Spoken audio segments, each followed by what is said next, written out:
Noong mga panahong puno ng lumbay at luha ang aking mga mata, parang walang tulo ang dilim na bumabalot sa paligid ko. Akala ko'y wala nang patutunguhan, lahat ay parang nawawalang dating sigla.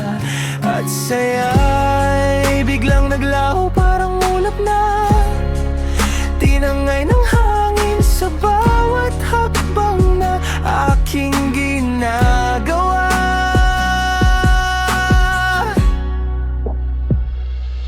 Tila may tinik na nakasugat sa puso, puno ng takot at pag-alinlangan. Kung kaya ko bang ituloy ang paglarakad, ngunit sa gitna ng lahat ng paghihirap at pagdurusa, may isang bagay na hindi kailanman nawala.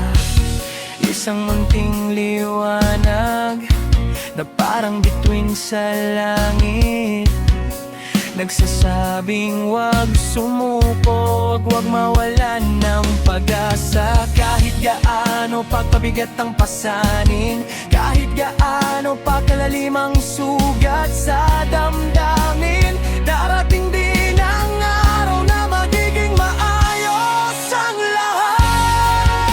At ang bawat paghihirap ay magiging kwento ng tagumpay. Ang bawat luhang pumatak ay magiging patunay ng katatagan. At ang bawat pagkabigo ay magiging hakbang sa pag-angat.